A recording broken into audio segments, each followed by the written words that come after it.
black boy joy. 3 times for that black boy joy. Let me hear you make some black boy noise. 1 time for the black boy joy. 2 times for that black boy joy. 3 times for that black boy joy. Let me. All right, everyone. Happy New Year. Happy New Year 2025, bitch. New Year, same nigga. Okay, I'm not about to be doing that New Year, new me type shit. It's the same Devery. It's like the same thing. I'm a new bitch. You look at the new me. Do you Body all count have reset, personality renewed, skin refreshed, Gloria rebound. Girl, just wait until January 31st and then the shit is going to start over. Well, I guess, okay. Well, I guess y'all have any New Year resolutions? Let's start off with that then, since Derwin is giving us her little refreshment. What is yours, Derwin? I guess it could be considered a New Year's resolution, but that was not the purpose of me doing it. But I am intending to go the year sober. It's my intention. It is what I want for myself for a number of reasons. I keep finding more and more reasons. So I've started off, y'all know I like to have a beverage every episode. Baby so this girl. is seltzer water. The last the promo that we just posted, but you put that bottle to your head. And I looked at it. Because you told me to. I mean, listen, I'm not a follower.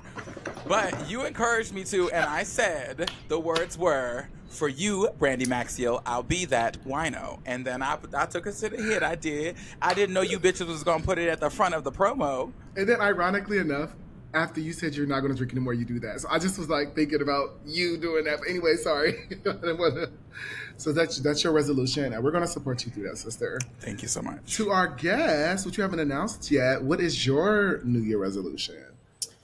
You know, honestly, the last couple of years, I have not set resolutions because I have just not put any limitations on myself, to be quite honest. Mm-hmm. And honestly, the fruition that has come from me not setting, resolutions or intentions, I've just been blooming and blossoming, girl. Like, the years have just been eating me up, and in the best way possible. They really have, beyond my mind. So I'm going to say my resolution is to not put no limits on myself, like in any capacity. So I love that. Yeah, and you also have celebrated a birthday, before the New Year. So happy belated birthday! It was a big one. It was the big one. Would you like to entertain our guests with the number, or would you like to give keep us that a little off camera?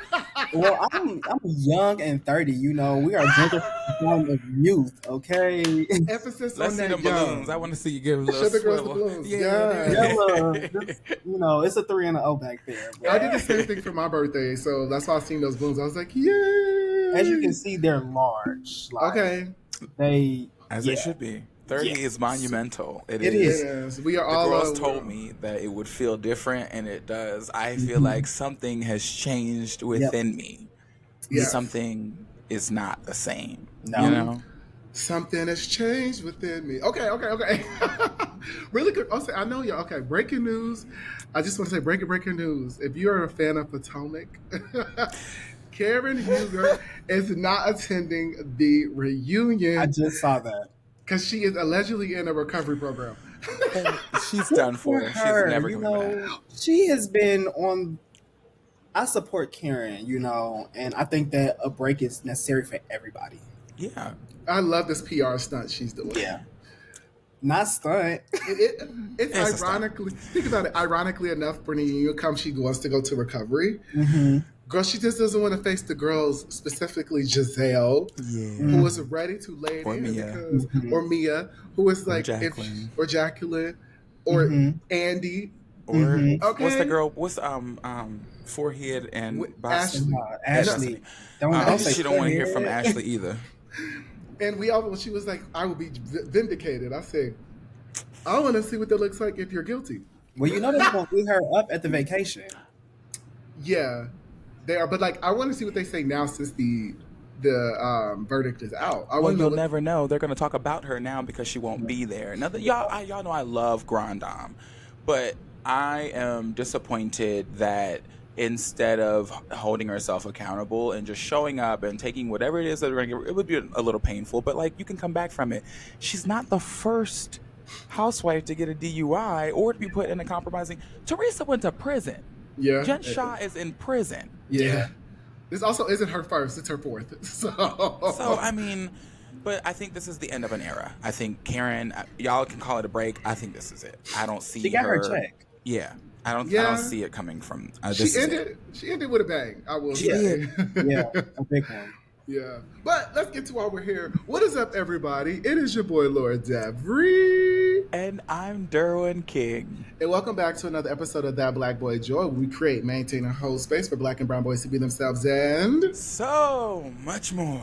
And you all, we have another guest in the building with us. Yeah. We have Darius Caffey. Is it Caffey? How do you pronounce your last name again? Caffey, you got it. Caffey, okay. He is the founder and CEO of The Closet Unlocked, a multimedia platform dedicated to amplifying the voices and experiences of queer, trans, and non-binary individuals.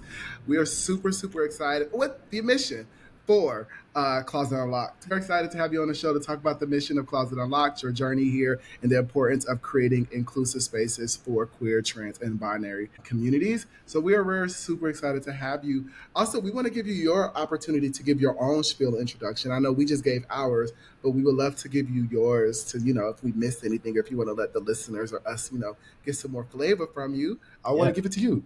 No, I love that. We always love talking about ourselves a little bit more, just a little bit. It's a little bit. Yeah, but no, great introduction. As you said, I'm the founder and CEO of The Closet Unlocked, multimedia platform. We've been doing this work since 2020, and it really is at the core of my heart to do this.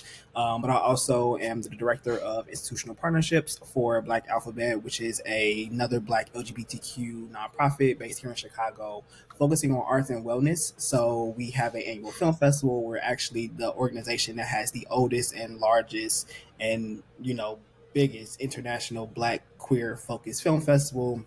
Oh. We have it in different cities. In 2023 we went to Uganda, Africa, had a film screening there.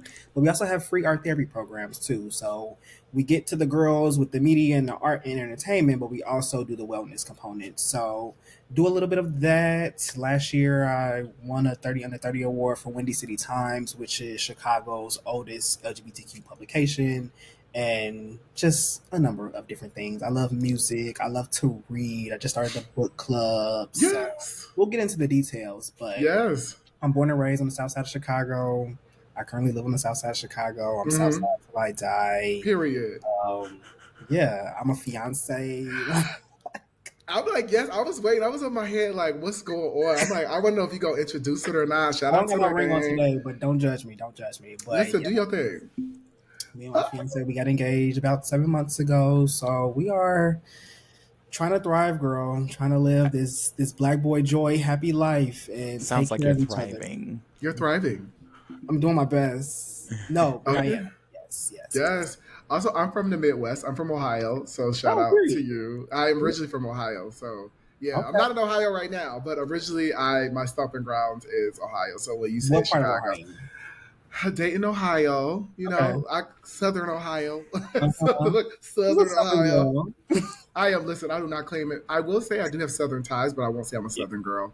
I'm a Midwest baddie. So. No, that's right. I'm a Midwest baddie through and through. Yeah, I'm going to hold it down for you and Natalie Nunn. Okay.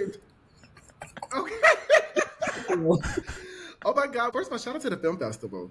Too. That's what I was excited about. Like I was really, really intrigued by that. What'd you say it's called? Black Alphabet. So it's the Black Alphabet Film Festival. The organization is called Black Alphabet, but we have an annual film festival every year. And again, focused on telling the stories of Black LGBTQ people, but we really are a holistic organization. So like we welcome everybody into our programs, but we specifically highlight our community. That's awesome. Come on. You also have a master's. I do. All right, we need to talk about the degrees. All right, you're degreed out. Yeah, I actually have 2 bachelors, one in psychology, one in sociology, and I originally thought I wanted to be a therapist, and that didn't work out. It didn't work out, but then I was like, maybe I can be a school counselor, like working with the young people, helping them figure out life. Yeah. I did that for a few years and was like, no. I can't do it. It's not meant for me. Somebody else got that mission on their heart. It's not me. So went back to school and got my master's in public affairs, which is a big term for like public policy with the emphasis in nonprofit management. So now I actually act as a nonprofit consultant, helping other organizations with development, grant writing, and organizational strategy. Oh, so she has a Awesome. job too. She said, while I do my things, I I also have a have job. multiple jobs. Multiple jobs. Okay. Come on, Phaedra Park. Multiple, Okay, I and got also jobs. jobs. Also, I Yeah. have 4 homes. Let's get into Monique. Rest in peace to her experiences on there. But she said to me, I got 4 homes. Period. We're claiming it for Okay. the future. Yeah. Right. Oh my God. So, I'm super excited to talk with you. And I know me and Derwin are. I just wanted Yeah. to pick your brain, but we always ask our guests this before we jump into the show. What does Black Boy Joy mean to you, and specifically with you as a leader in the community? I think what a great question. But I think it's more so of leading with your full self, and I say that because that's hard to do. Just kind of being this black boy who is trying to find more joy in my life and like encouraging other people to do it. It's hard to lead with our full selves in a world that tells us that we can't do that. Mm-hmm. So my mission is always to help people feel more comfortable doing it, to find more ways to do it myself, and break down them walls, break down them barriers. Like we all deserve joy, we all deserve happiness. Like let's go chase it. Mm-hmm. I Well, know you're doing that's that, right. right? I was like, you're doing that with your platform, and Yeah. also when you just said that, it made me think about the Luther Vandross documentary as well. There's a Mm, lot of conversations I'll probably have with Derwin or whatever if we have available here, but just made me think about that. Have you seen it Um, already? I haven't, no, but I intend to. I did listen to his greatest hits of all time album that they just yeah, dropped on Apple Music, yeah, and it just brought me back so many memories of like my yeah. childhood, but like also learning about Luther Vandross and his journey and just how difficult it must have been for him to be who he was in that space at that time. I'm just Yeah. empowered. It made me reflect on the experience that he had in that space and Yeah. just the journeys as a black man, Yep. gay, straight, whatever he identified as. But it was just like I knew the pressures. We all understand that just trying to fit into a society that really doesn't allow us to just exist. So it was a great documentary in my opinion, but also you just could see that there was some things that some resources or guidance would have supported him in that journey. So shout out to you for creating those opportunities for individuals around. We want to also get into your origin story of how Yes. you came up with the Closet Unlocked and what inspired you to create that as well. Yeah. It was over a glass of wine. But the premise of the organization actually just stemmed from me wanting to tell my story, quite honestly.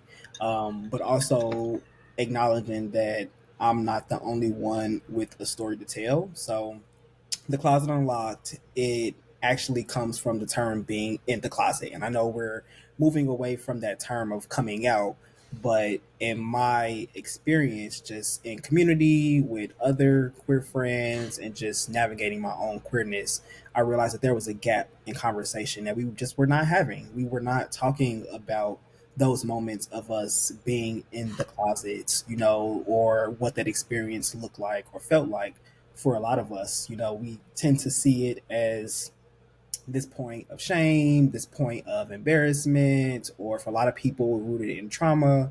And yes, that's true, but I also wanted to find ways for us to reshape that narrative. Like, I think that there's so much power in people who are able to withhold those secrets, who are able to still persevere through life, regardless of what society says that they can't be. And just so much growth in that, like even for people to come out or to welcome people into that version of their lives, it takes a lot of courage, it takes a lot of power, and I wanted more people to acknowledge that. So I started a blog. Actually, the Closet Unlocked started as a blog, an anonymous anthology style blog Mm. where I started with telling my own story anonymously. Like some of the stories are mine, but they're all anonymous. Um, just about what some of those moments were like. So, like, some of the stories talk about people being in school and having some of those experiences, or people in their family having those experiences, or even just figuring out their own identity about who they are. Sometimes that internalized homophobia, us Yeah. experiencing those moments. So I wanted to bring light to all the nuances of what it meant not just to be a Black LGBTQ person, specifically Black, because our identities and experiences are very different than everybody else, even our brown counterparts. Like Black people's experiences are very different, especially when it comes to the LGBTQIA plus space. Um, so started a blog really to be able to bring people together, to have these conversations, to see that they are not alone in their journey, that there are other people going through similar experiences. So I opened that up to the public. I developed a survey. I'm also a researcher. I trade. I've published research, and I've done Jobs. jobs. um, but yeah, put together a survey, an anonymous survey, so that way people can submit their own responses. The survey is still active. Y'all want to submit, but so people can actually tell their own story, so they can put together their own narratives without the public or society saying this is who you are or this is what you went through. I wanted people to have that autonomy to be able to tell their own story. So folks submit narratives, they submit responses to the survey, and I take them and I edit them into an actual anthology series. So I'm also a writer, another job, but that's truly why I started it, was to one, be able to create a conversation around this topic, and to take myself seriously as a writer. I have been writing all of my life, and I'm like, if I want the world to know that I'm a writer, I need to start writing for real. So what better way to do that than to write with my community and to write about something that I know the most about, which is who I am, which is a Black gay person, Black gay male specifically, since we're talking about Black boy joy, like that looks very different than our sisters and our trans counterparts and non-binary people. So started there and was like, I think this is a powerful thing, and started to tell more people about it, started to get more folks interested, started to get responses. So for me, getting the responses was like, oh, wow, okay. People also see this as important. People also want to tell their story. We need to keep doing this. We need to figure out more ways for folks to continue to tell their stories in a bunch of different ways that reach, who they wanted to reach. So after working through the blog series for about a year or so, I was like, all right, I'm big on innovation. It's time to revamp. It's time to really get to culture, really get to the people. And was talking with someone who I used to work with, who used to produce a lot of my content. And she was like, why not go video? Why not reach the people truly where they're at? And I was like, you know what, that's right, because everybody's not a reader. I'm a reader, but everybody not gonna read. And I get That's it. true. Times have The changed. girls are slow.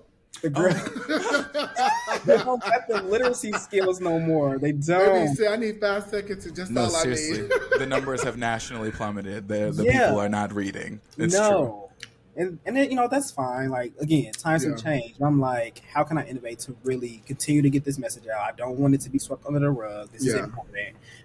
So we started doing video content. I started to do live readings of the stories, so that way we have we got the blog, but then we also got the YouTube channel. Yeah. And continue to do that. So the blog is continuing. People still have the option to read, because I do want to formally endorse reading. I want to do that. Yes, to think that we are still writing the stories. We're Awesome. also in the process, hopefully, fingers crossed, of getting it actually published, so that way more people are able Beautiful. to view this content. Beautiful.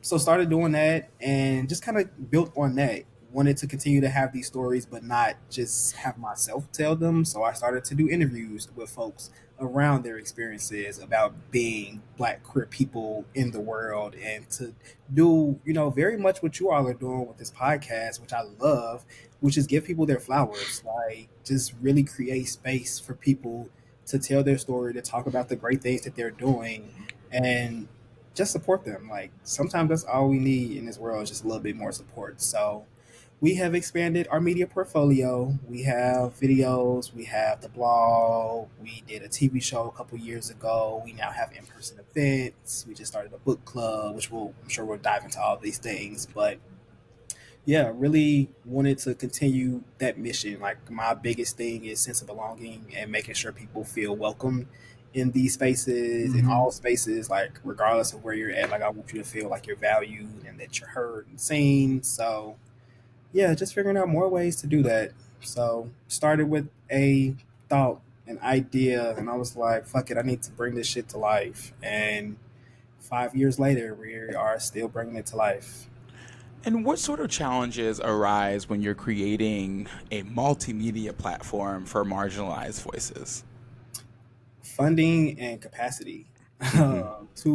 Two huge things that I feel like I always talk about. But one, just the money around it. Like, when you want Mm-hmm. to continue to do great things and you want to grow and you want to scale, like, people need to put their money where their mouth is, especially when it comes to queer communities, trans communities, non-binary communities. Like, people aren't always excited about doing that, but you giving money to white companies and all this, like, you need to also pour into who I believe is the more stronger community population. You know, queer people are going to run the world in a few years, to be quite honest. And black Come people, on. we already know that black people are everywhere. So Mm-hmm. we need more money to do these things. Like, I, of course, have, in my opinion, done a great job of working with a very limited budget to continue to expand and do it. But of course, funding is huge, but also just capacity, you know, wanting more people to be involved in this, having a conversation with people to be involved in this, especially during the pandemic. Like, I Yeah. started this in 2020, and as you all know, like, people just weren't excited to Yeah. do things, to get involved. Like, a lot of people are stressed. Even today in this job economy, like, people are broke. I can't just ask people to do work for free Yeah. and they be excited about it, you know? So just kind of thinking about how can I intentionally support my community? How can I help them better themselves while also pouring into them financially, socially, you know, and just portfolio wise. Mm-hmm. I think it's really helpful that you created it as a multimedia platform because, like we mentioned earlier, is that gives people the capacity to find which lane is most comfortable for them to digest the content that you're providing. Because we noticed that like a lot of people may not be reading in the current climate that they're in. You know, people may be subscribing more to like social media or YouTube and things like that. So being able to tap into those different demographics and like you said, the capacity and not the those different capabilities, I think is a skill that we need in this space because you want to be able to get to people at different demographics, different ages, and things of that nature. So I think that is. I want to give you your flowers for being intentional with that because I think that some people don't Thank really think about trying to expand and be in those different spaces because of the work that has to be done with it. you. But I think that if it's done right, it can be very impactful and powerful. So I do want like it being multimedia is like a step above what some people are doing because people are just still blogging. You know, it's not Sex in the City days anymore where we're reading columns and books. You know, we have TikTok, we have all these things, or like YouTube was a very big thing growing up for us. And TikTok, it's YouTube. YouTube, it was a big thing when we were growing up, but now TikTok and things of that nature. So I think that's helpful. Which I know you said the book club is that the most recent thing that you've added to the plethora of things that you provide under that umbrella of Closet Unlocked. Yeah, so funny enough, a lot of things that I'm doing has kind of like stemmed from bits and pieces of what I've started. Mm-hmm. So the book club, I'm just going to take you backwards a little bit. So the book club is called Reading Came First, which is a reference from the Paris is Burning documentary. Mm-hmm. If Mm-hmm. Yep, if you've seen it, I'm like, Reading is what fundamental. yes, Sorry, yes. think about Drag Race with that too. Sorry, go ahead. But yeah, Reading Came First. The book club is actually in partnership with this organization called the Rapbrary, which is a first of a first in all types of levels. So what it is, it's a nonprofit library that focuses on preserving the history of hip hop and rap music, but also making sure that people acknowledge rappers as writers. And Mm. started by a rapper slash librarian here in Chicago called Roy Kinsey. Um, and what happened was I had him on one of the panels that I had hosted last year. It was I have quarterly panels, so one every single quarter. They're all kind of focused on different themes: some health wellness, some policy advocacy, some business leadership. But this specific one was centered around arts, entertainment, and culture. So I had him come out and a couple of other people, Anna Deshawn, Tom Logan, who is the founder of eBandman, Anna Deshawn, founder of E3 Radio, both great queer platforms. I definitely encourage you all to check them out. Um, but Roy Kinsey, rapper librarian, he launched this organization called the Rapberry. It's a nonprofit. And afterwards, we just kind of connected about our love for reading, our love for literature and writing. And was like, you know what? We want to do something about closing a gap here in Chicago. Like, yeah, people have book clubs and all that, but we want to tap into culture. Like, how often do you find a rapper slash librarian? And Mm-hmm. how often do you find a nonprofit that focuses on literature but rap music? Mm-hmm. You know. And what we did was we partnered with this site called Nobody's Darling Bar, which is a black lesbian owned bar here in Chicago. It's actually one of two, one of three in the Midwest or maybe in the nation. Um, Mm-hmm.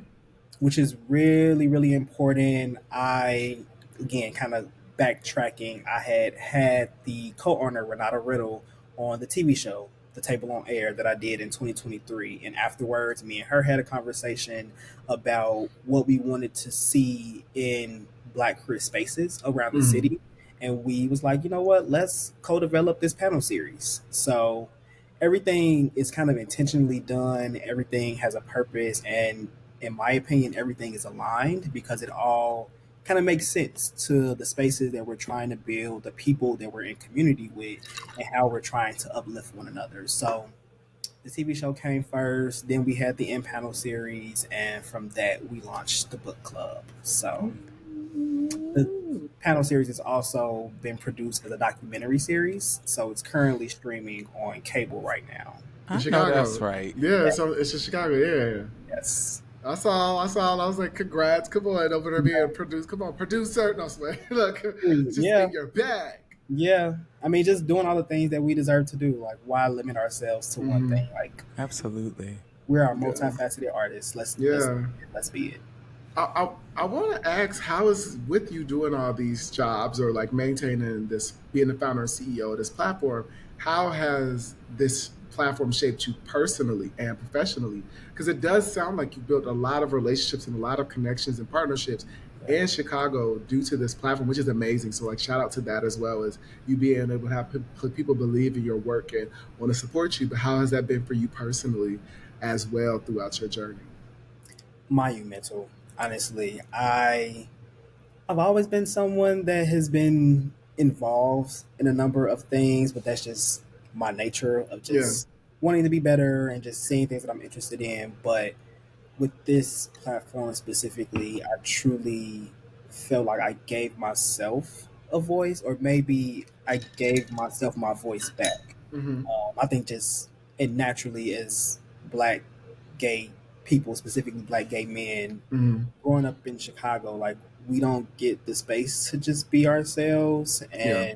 And growing up, we tend to hide a lot of that. We tend to shield a lot of that because society told us that we couldn't do it. So with this, it was my way of becoming more vulnerable, becoming more vocal about who I am, what I am, what I want to do, the things that I'm interested in.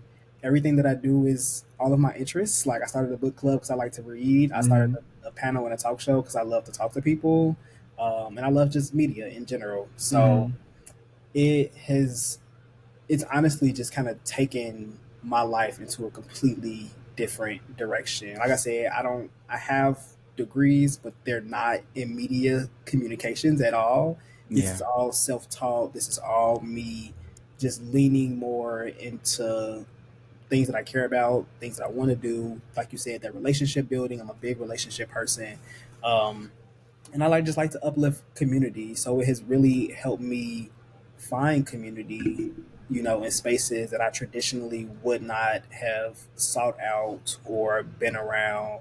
But it's just also gave me a platform to uplift other people. I've won awards from this platform. Come on. I've screened in a film festival from this platform. I've produced a talk show from this platform, and I've just been able to do so many things that I may not have been able to do if I was in another light or if I was in another space overshadowed by somebody else's light. Um, Hmm. which was another big thing for me was I felt that we have so many amazing black queer people doing amazing things, but we don't always get the light shown on us to be able to highlight it, to talk about it. We're always overshadowed by our straight counterparts or the white counterparts or whatever that may be. Black queer people, black trans people, black non-binary people, we are at the forefront of fucking everything. Movements, media, history, policy, everything. Why aren't we talked about enough? So It often seems like that is based on the relationships we have with white people, whether or not our stories are actually told is, and whether we get to tell them or not, is either based on the relationships we have with white people who can facilitate that, or if they're the ones telling our stories for us. I want to know your thoughts about our representation in the media. I know we're trying. I know shows are starting to add more of it, specifically like shows that are like targeted to like younger demographics. Just want to know your thoughts. I'm glad that you said that because I've noticed that there have been more opportunities for queer people to show up in media. I feel like we're still fighting for our way to get actually seen and, like you said, not be characterized as that goofy best friend or that sidekick or even just somebody to show on screen. Yeah. But I have noticed that in a lot of the younger shows that their full cast or majority of them are queer, and I'm looking like I don't want to see all these coming to age movies and TV shows, but this is where the representation is. And I think that really just kind of is a testament to the younger generation and population that we have right now, because they're all just a lot more accepting. They're a lot more open in those spaces. And that's why I say, like, I think queer people are going to run the world in a number of years, because just so many of the young people are like, yeah, I'm standing true in this. This is who I am. Yeah, my homegirl is this, that, but like, I still love her and I'm going to stand up for her. But when it comes to, go ahead, Derwin. No, I mean, you leave me to be the one to find some critique in there. Yeah. I admire young people for having the gravitas. Is that what it is? Yeah, the gravitas to be proud about their identities, and for a lot of those stories, for a lot of their stories to be centered around their gender expression and their sexuality. But it makes it seem like non-binary identities only exist in that demographic. And that is something that once I heard you say it, Devery, I was like, that is true. The thing I just watched was about like high school kids and all of those identities that were non-binary and trans were that. But like it makes it seem like this is new. And I'd be more interested at this point in seeing what it looks like for someone who's middle-aged or a little older to now be like, wow, the climate has changed and I can really lean into this way that I've already felt. What does it look like on somebody who's 30, 40, 50, 60 years old to really actually have language for an experience they've had their entire lives? I would like to see more of that, because I do think you're right that the younger people are braver and will go into the workforce, into the rest of their lives, having been freed in this way. But there are people, generations of people who have those experiences who came before them, and this isn't just a bubble for young people, and I'd like to see that in media more. Yeah, 100%. I definitely think that while it's nice and cute for them to be doing that for the young people that are growing up and consuming all this media, there is still a huge gap for like real life, for lack of better terms. Like, what does this truly look like for the people that are creating this media, these TV shows, these movies, like the people that have really lived through some shit? Like, I have had so many conversations over the last few years with older people just in my life, and I love that I'm building this intergenerational community, because it really is teaching me so many things about growth, about understanding, about, you know, what people have lacked in their lives and what they're gaining now, but like also their perspective of like how times have changed. Like, talking to a lot of older people, and I sometimes I lead with the word queer, and they're like, queer? Yes. What you talking about? Like, girl, what is this? Is you gay or straight? Is you gay or straight? It's like a slur for them. Like, I just had this conversation 50 minutes ago. Yeah. They just be tired of that. It's like, because they like, we just learned gay. And now you about to add queer to it. And then we got binary. And we like, and what is this? the IA and all of the things, and it's like, yes, we're expanding our alphabet, our vocabulary, Yeah, but in that same sense, like there's so much that we can learn from like 30-year-old black people, queer yeah, people who are going through things, or 50-year-olds or yeah. 70-year-olds who are one living through these experiences, but also people who have been involved in this work. Like they have been advocating for change for us for a Yeah, very long time. They have been yeah, putting up with white people for yeah. a very long time, trying to make sure that we are seen, that we are heard. And I agree with you, Darwin. I would love to see more stories told about older black, queer, trans, and non-binary people, and just like how their lives have shifted, how they have learned to deal with certain things, or like how they found joy. A lot of them are also experiencing joy nowadays. You know, Hmm. everybody didn't go through turmoil. Like, what does it mean Yeah. to be an old gay person Exactly. and experience joy? What does it mean for you to have had a great experience, you know, growing into your transness that other people can't relate to? Like, I want to hear that. That's Hmm. inspirational to me. Like, the young kids, like, that's cool and all, and I love that for them, but I'm getting older. I need to see that for myself, or else I'm gonna Yeah, be the one telling those stories, and I can't tell them until I get there. yeah.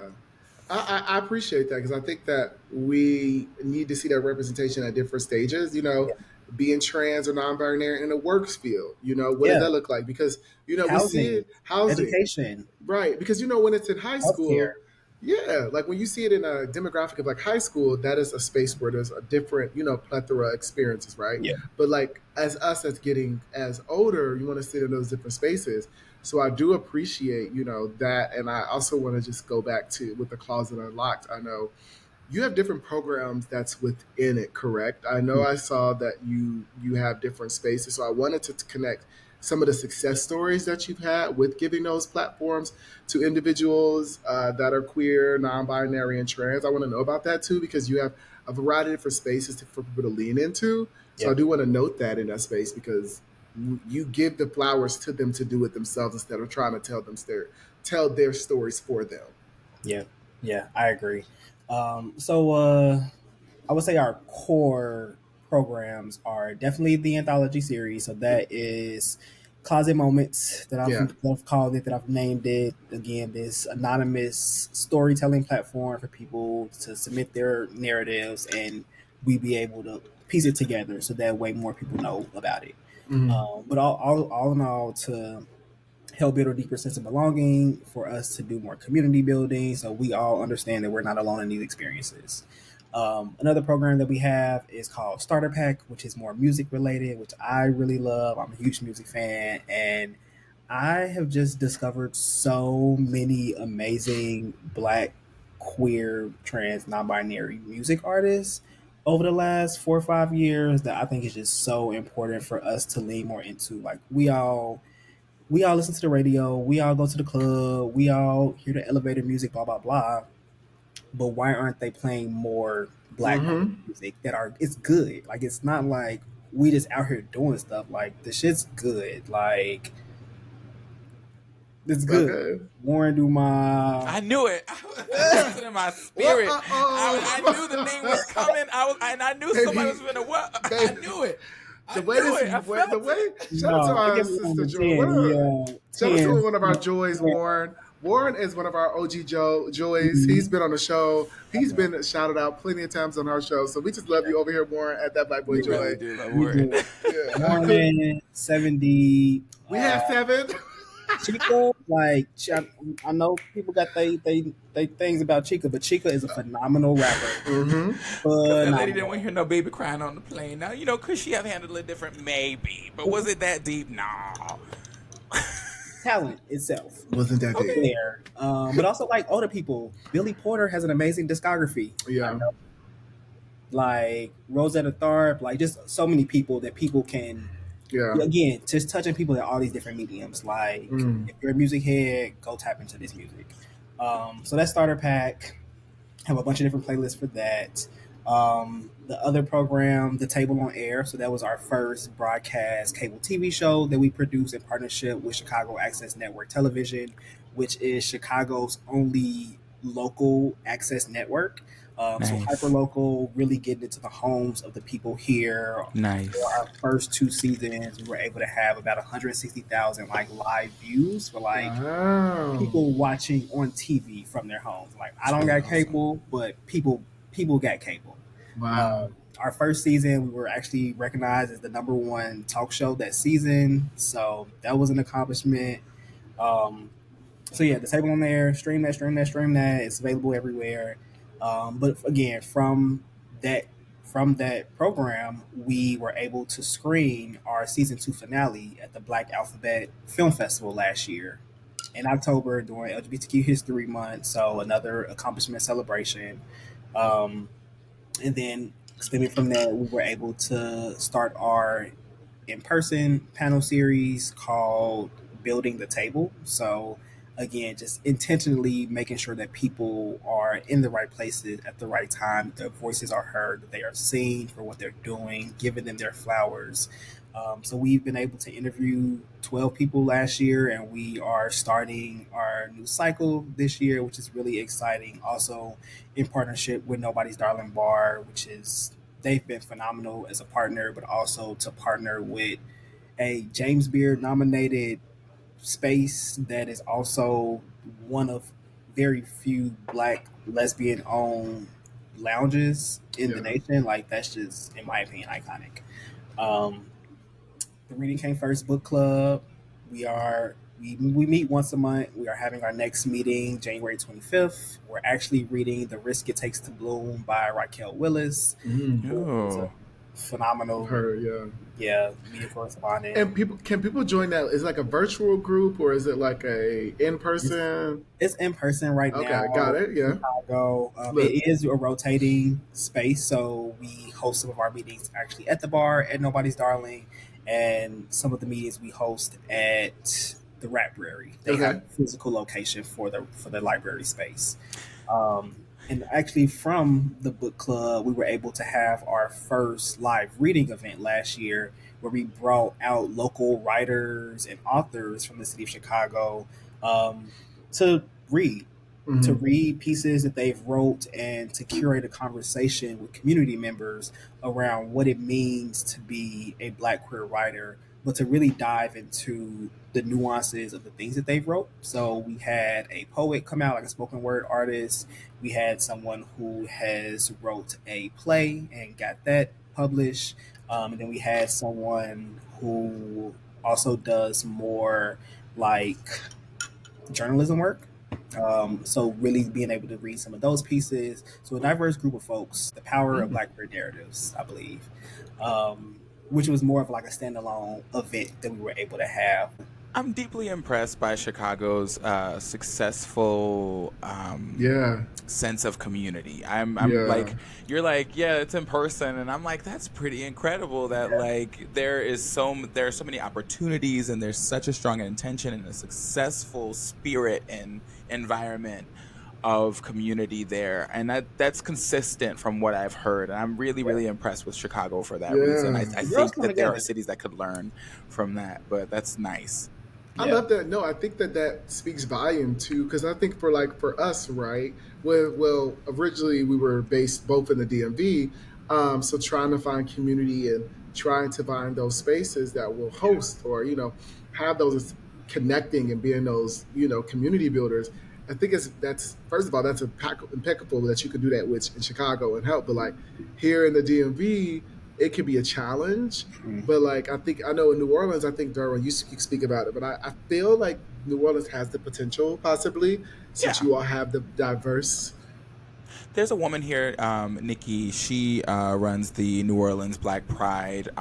So she is really exceptional at doing the work for community. And so I think even as I was thinking, because I've been inspired in this conversation to Yeah.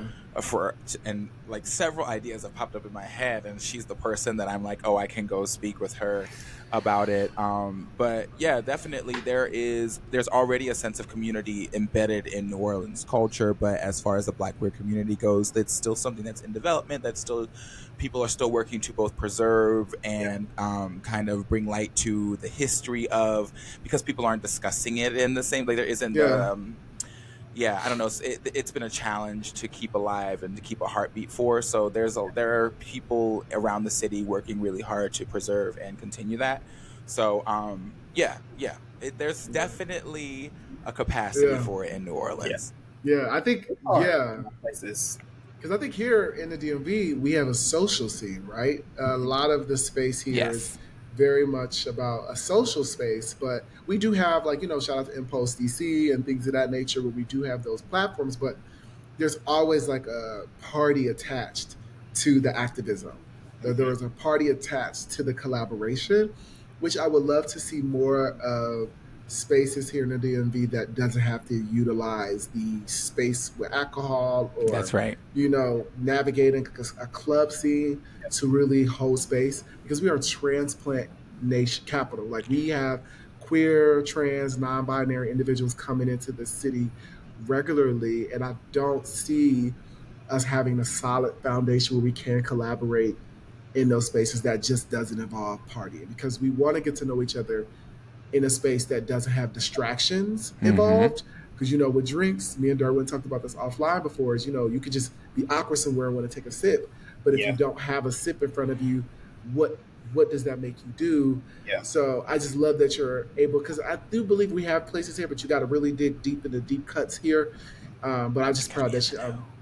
we got to know. But I just want to shout out Chicago and the work that you've been doing with them, and it's your role in collaboration with them has been amazing. yeah. And I agree. I think making sure that one, we're curating these spaces, but also, like you said, to that point, you don't always need a drink to engage. Like, I want people to feel safe in these environments without feeling the need to do whatever to feel comfortable. Like, I just want you to be able to Yeah, come, show up as your most authentic self. You feel a little awkward. Hopefully, we can break that wall down. But if not, maybe this was not the setting for you. yeah, yeah, yeah, Everybody has their saying. yeah. before we move on, I wanted to say her name is Nikki Lachey. So she's the founder and executive director and CEO of Black Pride NOLA. So shout out to her for doing all the work here in New Shout Orleans. out to you, Nikki girl. I want to ask you. I'm gonna jump around Derwin just for right now, but I want to speak to you, Darius, about some of what advice would you give to individuals or young folks that are looking to amplify their voices. What is some advice you want to give to those type of individuals in that space, since that is what you're doing right now? It's a hard question. Um, One, I would say to find your own version of telling your story. And I think that is a testament to me developing this multimedia platform and finding multiple ways for people to tell their story. Like, if it's music, it's music. Write you a good song, girl. If it's poetry, write a poem. If it's a story, write a story. If it's a talk show, go on there and do an interview. Um, but I think for people that are still trying to figure that out, I think it is some internal work Mm-hmm. that has to happen about what is making me uncomfortable about being more vocal about who I am, the story that I want to tell, my identity. 'Cause sometimes we hold ourselves back. Mm-hmm. The opportunities may be there, but we're not ready for them. Yeah. Okay, everybody's on their own journey. Everybody won't be ready at the same time. Everybody does not have this origin story or whatever. Yeah. But doing that internal work, 'cause I've had to do it myself. Like, I didn't publicly come out until I was 22 for Mm-hmm. the most part. And it even took me a while to get there and have more vocal conversations about it.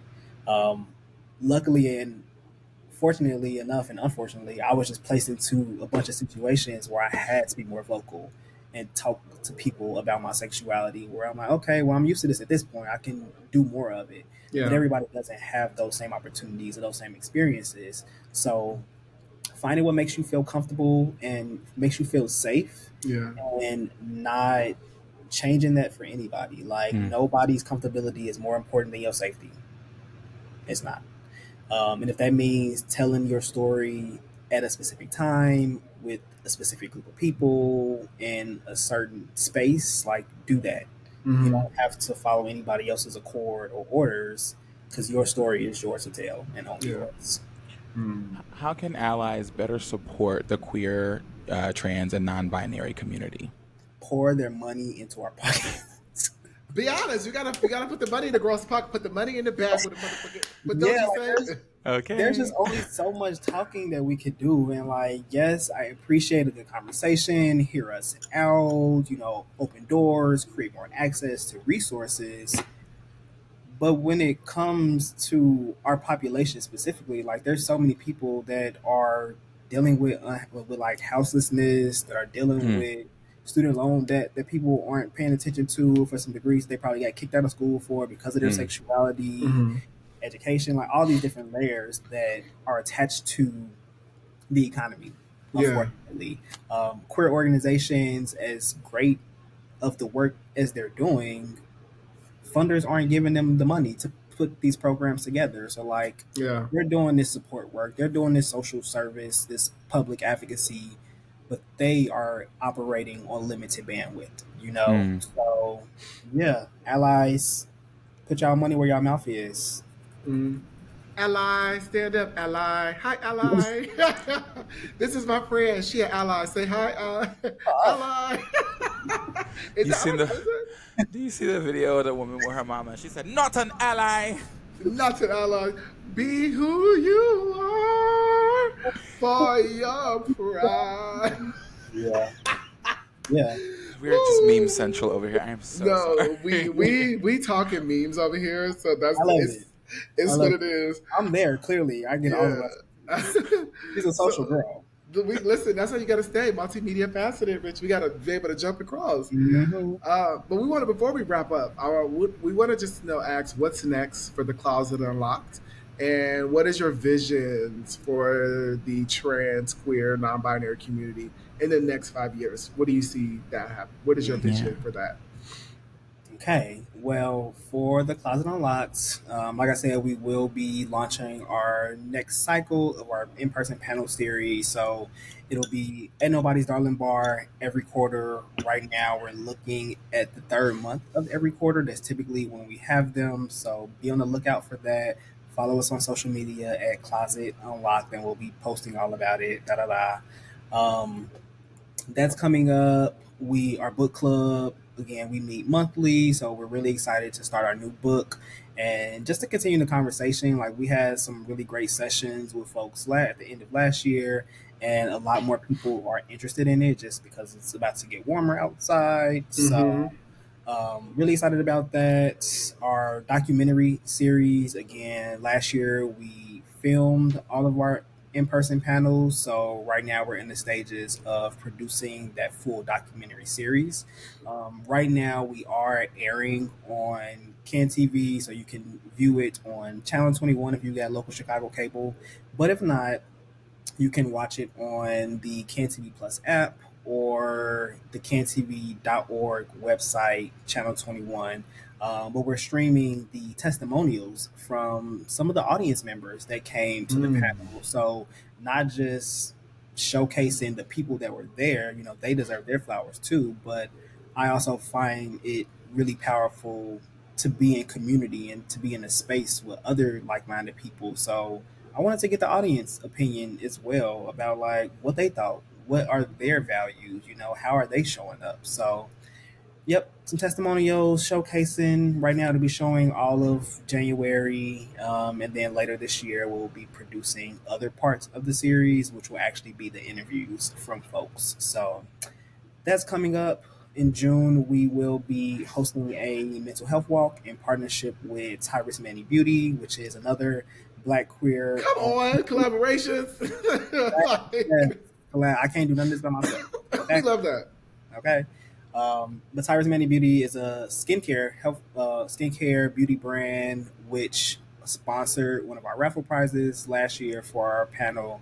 But they also have launched a new mental health component titled "A Moment for Health" or something like that. You have to look it up. Don't quote me. Sorry, Tyrus.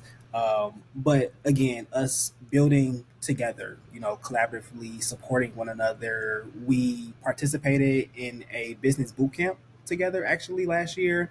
It was through this company called the Winners Club, but in partnership with the LGBTQ Chamber of Commerce of Illinois and JP Morgan Chase. Um, Nice.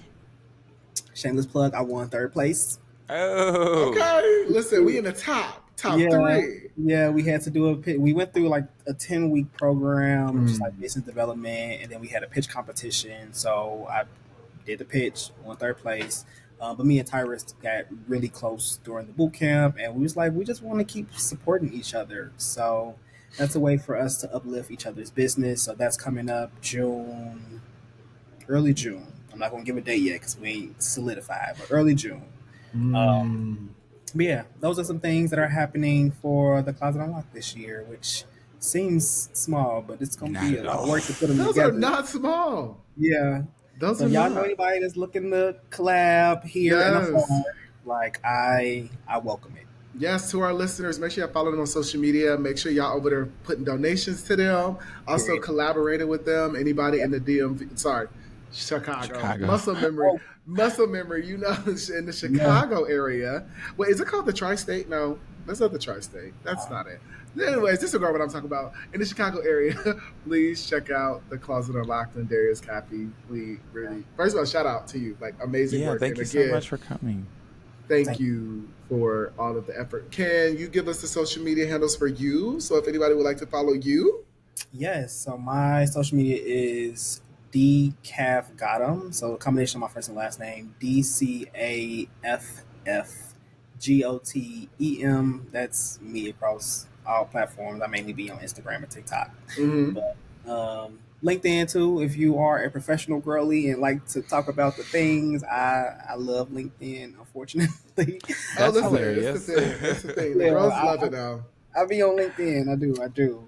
But yeah, let's That's all right. connect. Let's talk more. I also want to give you all your flowers and kudos. Like, thank you for inviting me here and just for pouring such a rich conversation into this work and for doing all that you all do to uplift other people. Like, I be saying y'all, like, I give y'all tickets too. Like, yeah, we deserve more platforms like this, more conversations, more people that really love and bring more joy to our lives. So yeah, thank y'all. Thank you. Thank We you. really appreciate that. Like that means a lot to Yeah, us. So this is the really, hard really, way. yeah, it is. Well, Derwin, before we wrap, can you tell the girls where they could follow you at? Yeah, you guys know that you can find me on Instagram and Threads at Derwin King. That's DerwinKing. Oh my God. And you all can follow me on all social media platforms at underscore Lord Every. That is underscore LORDEVERY. And you all can follow us on Instagram if y'all want to follow the podcast at That Black Boy Joy Pod. If you would like to follow us on YouTube, it is That Black Boy Joy. If you would like to write us, it's That Black Boy Joy Podcast at gmail.com. Follow us on all social medias at That Boy Joy. No, Twitter, TikTok, all of those good things. Like we always tell you all, please make sure you subscribe, comment, thumbs up, all that, reshare. We love all of those. And like we always tell our guests and ourselves and our listeners, please be so in love with who you are. Bye. I'm talking about the